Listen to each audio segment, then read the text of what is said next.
அனைவருக்கும் வணக்கம். சுபமாரிமுத்து திருப்பூரிலிருந்து. பாரம்பரிய திருவள்ளுவர் குல வம்சம் பிரசன்ன ஜோதிடர் சுபமாரிமுத்து. இந்த பதிவு உங்களுக்காக. இன்றைக்கு உங்களுக்கு ஒரு அற்புதமான ஒரு விஷயத்தை இன்றைக்கி நான் உங்களுக்கு கொடுக்க போகிறேன். ஒரு சிவ ஆலயத்தில் போனால் நம்ம எத்தனை முறை சுற்றணும் அப்படிங்கிற ஒரு கணக்கு இருக்குது. அந்த சிவ ஆலயத்தில் நீங்கள் உங்களுடைய உடம்பு, மனம், எண்ணம் எல்லாம் ஒருநிலைப்படுத்தி 3 முறை சிவன் கோயிலில் நீங்கள் சுற்றி வரணும்.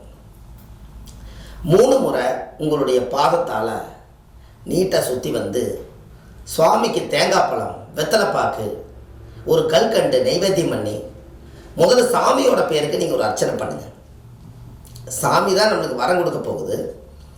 சாமி தான் நம்மளுக்கு சத்தியம் கொடுக்க போகுது. அப்போ சாமிக்கு பண்ணாமல் நமக்கு பண்ணுறோம்.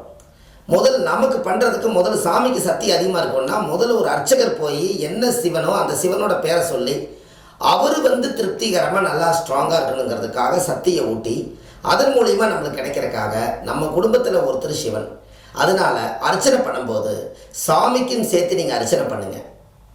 அப்போ தான் ஒரு சுயநலம் இல்லாமல் பொதுநலமாக வாழ்கிற மாதிரி இருக்கும். நம்ம இங்கேருந்து போன உடனே நம்ம குடும்பத்தில் இருக்கிற பேரை மட்டும் சாமிக்கிட்ட சொல்லுவோம். சாமியை மதிக்கிறோம் என்று சொன்னால் மதிக்கிறதே சாமிக்கு சாமி நல்லா இருக்கணும்னு நினைக்கிறத மதிப்பு. அப்போ சாமிக்கு நீங்கள் அர்ச்சனை பண்ணுங்கள். அந்த காலத்துல எல்லாம் பார்த்தீங்கன்னா சாமிக்கு கும்பாபிஷேகம் பண்ணும்போது சாமிக்கு மட்டுமே அர்ச்சனை பண்ணி அந்த சத்தை ஊட்டுவாங்க. அதுக்கப்புறம் அதை விட மாட்டாங்க. நம்மளை போல இருக்கிறவங்க எல்லாம் போய் தெய்வத்துக்கு அர்ச்சனை பண்ணும்போது தான் தெய்வ சக்திகள் நமக்கு புகுதுது. அதனால் கண்டிப்பாக நீங்கள் சிவன் கோயிலில் 3 முறை சுற்றி வாங்க. உங்களுக்கு ஒரு பெரிய மாற்றம் ஏற்படும். கண்டிப்பாக உங்களுடைய வாழ்க்கையில் அவ்வளோ பெரிய சக்தி வாய்ந்த ஒரு சிறப்பு உங்கள் ஜாதகத்தில் இருக்குது. நீங்கள் அதை உங்களால் செய்ய முடியும். கண்டிப்பாக அதை பண்ணுங்கள்.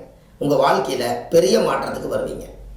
இது மாதிரி எல்லாம் சின்ன சின்ன எளிய பரிகாரங்கள் உங்களுடைய ஜாதகத்தை கொண்டு போய் முதல்ல சாமி சிவன் கோவிலில் போய் வச்சு அதை வாங்கிட்டு வாங்க. அதுக்கப்புறம் மிகப்பெரிய ஒரு மாற்றம் உருவாகும்.